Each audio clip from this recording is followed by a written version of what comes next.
audiolibro realizado por el grupo Slytherin.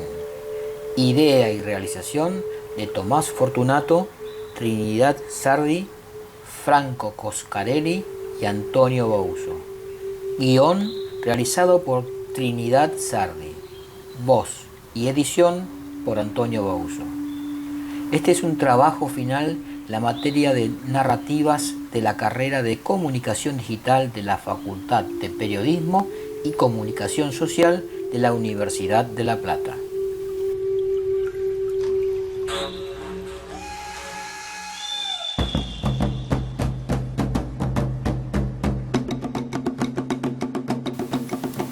Argentina Indomable.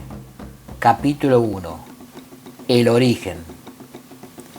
Corría el año 1833. Mi división había salido hace varios meses desde el fuerte San Carlos, bajo las órdenes del comandante Aldao. Éramos la columna izquierda de la campaña organizada por el comandante Juan Manuel de Rosas. Nuestra misión era ocupar los territorios patagónicos y desplazar a los indios. El objetivo era crear una nueva frontera a lo largo del Río Negro. No hacía mucho que yo era parte del cuerpo de infantería mendocina. A mis cortos 18 años sentía que ya había vivido más de 2 vidas. La trágica muerte de mi madre me había dejado en las manos de mi tío, siendo aún niño de pecho. Este hombre, rico y poderoso, estanciero mendocino, fue lo más cercano que tuve a una figura paterna. Nunca fue particularmente afectuoso conmigo. Era la vergüenza de la familia, el hijo bastardo del que nunca conoció a su padre. Aún así, mi tío me acogió como uno más de sus peones.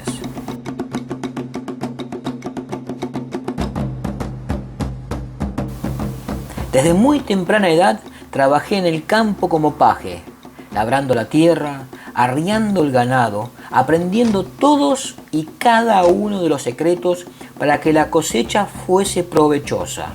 Al llegar mis 18 años, mi tío me anunció que tenía la oportunidad de convertirme en su heredero. Como no había tenido la suerte de encontrar una mujer que pudiera darle hijos propios, y siendo cada vez más certera la llegada de su día final en esta tierra, yo era la única opción que consideraba factible. Pero para entrar oficialmente en su testamento había una condición. Debía enlistarme en el ejército y probar que contaba con la valentía suficiente para tomar las difíciles decisiones que conllevarían ser el señor de sus territorios. Por sus contactos en los altos mandos, mi tío sabía que en pocos meses saldría una expedición grande hacia el sur. Si volvía vivo de enfrentarme a los salvajes indios, me consideraría lo suficientemente digno para recibir el honor de la herencia. Así fue que comencé mi viaje el 3 de marzo. El avance en nuestra columna estaba siendo exitoso, pero la acción de la columna central dejaba que desear. Durante la batalla de las Acollaradas, había dejado escapar al terrible cacique Yanquetruz, uno de los líderes ranqueles y uno de nuestros más grandes enemigos. Esto bastó para que nuestro comandante tomara como misión personal capturarlo. Lo que no sabíamos era que esta decisión marcaría el principio del fin. Con el Pulche Goico como aliado del comandante, pudimos avanzar por esas tierras plagadas de salvajes. Seguimos la línea de Charileufú tras la pista de Yanquetruz, pero parecía haberse esfumado por arte de magia. Así llegamos hasta el Limay Maguida, venciendo a los indios ubicados en la zona. Aún sin rastro de Yanquetruz, el comandante decidió que nos quedaríamos ocupando esas tierras mientras él planeaba nuestro próximo paso. Llegó el invierno y las provisiones eran cada vez más escasas. La aridez de las pampas no albergaba las suficientes criaturas para hacernos de sustento. La situación se volvía cada vez más insostenible, pero el comandante estaba ciego. Su única motivación era capturar a Yanquetruz y así ganarse el respeto del comandante Rosas. Los soldados habíamos comenzado a organizarnos para conseguir provisiones. Salíamos del campamento en grupos de menos de 10 en la búsqueda de alguna criatura digna de cazar para llenar nuestros estómagos.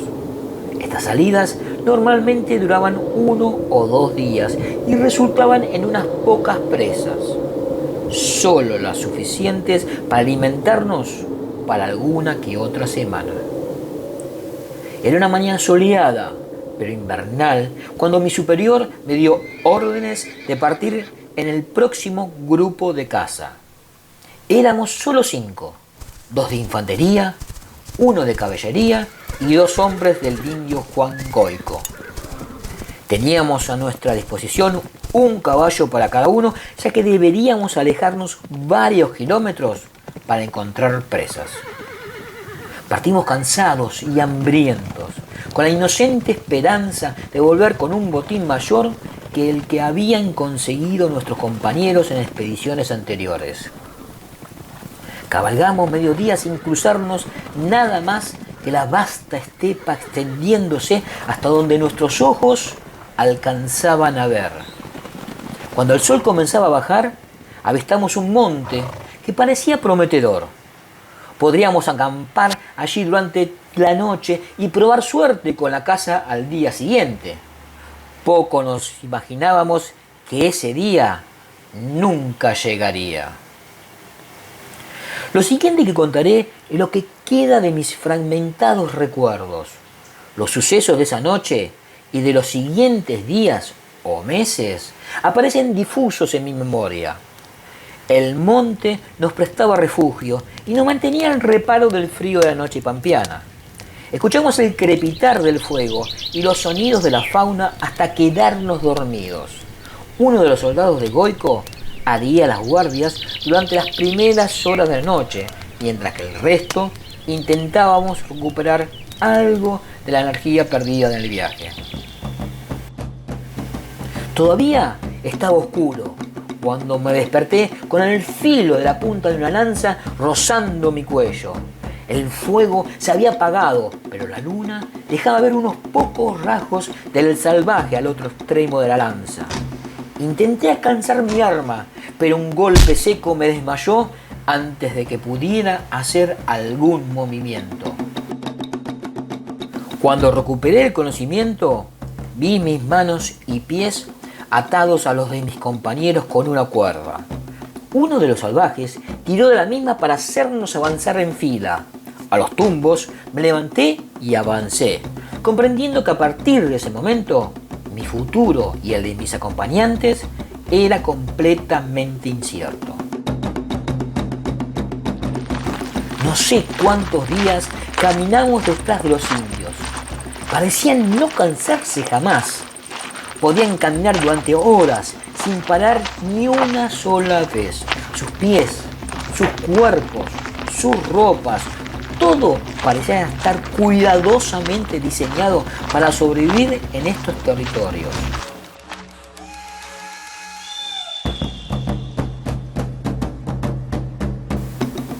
No nos alimentaban, solo nos daban de beber un extraño brebaje. Los días y las noches comenzaron a confundirse. Un eco de voces que se arrastraba en la inmensidad de la pampa que nos perseguía se burlaba de nosotros. El paisaje comenzó a cambiar. Pasamos por innumerables ríos y arroyos. Llegamos a los bosques, donde el frío se hacía cada vez más intenso. Intenté, con todas mis fuerzas, recuperar el sentido e identificar la zona, pero estaba completamente perdido. No habíamos cruzado persona alguna en todo el camino y no recordaba haber visto geografía como esta en ningún mapa. Lo siguiente que recuerdo es un dolor intenso en mis oídos, un zumbido que penetraba hasta el último de mis pensamientos. Cuando pude recuperar la conciencia, me di cuenta que mis compañeros y yo nos encontrábamos arrodillados alrededor de una roca extraña, en medio del bosque. Noté que la soga ya no apretaba mis muñecas adoloridas y quise escapar, pero mis piernas no me respondieron. Sentí la hierba húmeda bajo mis rodillas. Todo a mi alrededor estaba plagado de pequeñas flores blancas y grisáceas, de una especie que nunca había visto antes. Mi atención volvió a posarse sobre la roca. Parecía casi o más alta que los árboles que se ceñían sobre nosotros, pero no supe si era mi mente engañándome o un truco de perspectivas. ¿Acaso el zumbido era provocado por ese pilar? No podía escuchar otro sonido que ese. Un grito horroroso quebró la sonoridad constante de la roca. Un niño viejo emergió desde los árboles. Parecía repetir una y otra vez lo mismo, pero no comprendía su lenguaje. Pasó por detrás de cada uno de nosotros pronunciando esas palabras. El zumbido se intensificó cada vez más hasta convertirse en un fuerte pitido. El dolor en mis oídos se volvía cada vez más insoportable, pero mi cuerpo no me respondía. Y de repente, el silencio. Levanté la vista y vi a uno de mis compañeros incorporarse, con una mirada más propia de un demonio que de un humano.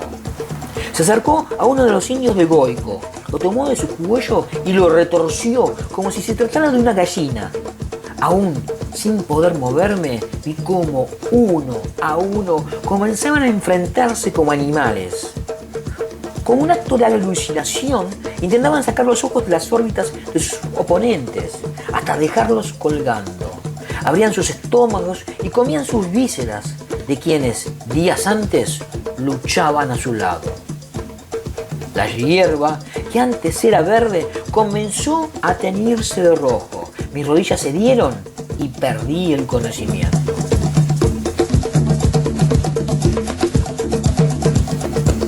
Desperté en la estancia.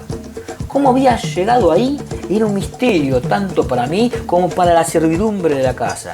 Dijeron que aparecí en la puerta de la casa grande, cubierto de sangre y sin poder pronunciar palabra. Me bañaron, me alimentaron y me acostaron. Pero de eso yo no recuerdo nada. Me resultaba extraño que me hubiesen dejado dormir en la casa principal, pero asumí que mi estado al llegar era tan deplorable que había ablandado el corazón de mi tío. Debería haber sabido que ni las más terribles de las tragedias podía hacer cambiar de opinión a este hombre. El notario estaba esperándome fuera de la habitación. Quería comunicarme que mi tío había fallecido un día antes de mi llegada y que al haber retornado vivo y siendo su voluntad final antes de partir de este mundo, yo era el nuevo señor de estas tierras. Mi suerte traía consigo algo oscuro, pero en ese momento la felicidad no me dejó verlo con claridad. En los meses posteriores a mi regreso, los peones comenzaron a reportar avistamientos sobrenaturales. Personas que salían a perseguir luces danzantes en la lejanía y no regresaban. Gritos culturales provenientes de las sombras y de los montes. Ganado destripado y destrozado por las fauces de animales que no parecían de este mundo. En mis sueños solo podía ver la roca, escuchar el zumbido penetrante, ver a los hombres desquiciados. El miedo se transformó en certeza, el terror que se vivía en los campos, mi suerte inexplicable, la incógnita de mi regreso. Todo tenía que ver con esa roca y la muerte de mis compañeros. Sentía que estaba volviéndome loco, pero sabía que tenía que encontrar la manera de frenar esto. Solo yo sabía lo que había ocurrido esa tarde y en ese bosque. Con mi nueva fortuna compré una casa en Buenos Aires y comencé a viajar. Buscaba viajeros que hubieran visto cosas, que hubieran vivido terrores similares a los que yo había atravesado. Aquellos que recibían las burlas de sus pares, pero que yo bien sabía que sus historias eran reales. Al tiempo, Decidí vender todas mis tierras y relocalizarme definitivamente en la ciudad. Con mi dinero e influencias armé un grupo de gente dispuesta a arriesgarlo todo. Gente que supiese que hay más cosas de las que aparecen a simple vista. La Liga Domadora. Hombres y mujeres que darían su vida por volver las cosas a la normalidad. No sabíamos qué era, ni cómo frenarlo, pero estábamos convencidos de que ese día en el sur algo había entrado al mundo de los hombres. Algo que no podíamos comprender, pero que sabíamos que no pertenecía al universo humano. Hoy estamos en medio de una lucha para descubrir la verdad. Los años pasan y las historias continúan apareciendo. Seres mágicos, monstruos terribles, relatos que parecen fábulas para niños contados por hombres completamente aterrorizados. La Liga ha crecido mucho desde sus comienzos. Hemos elegido trabajar desde las sombras para evitar los peligros de fanáticos que creen que estamos locos. El anonimato es nuestro mayor aliado. Desde aquí trabajamos día a día para encontrar la manera de frenar la magia y defender al hombre común. Es un trabajo arduo, pero no nos rendiremos.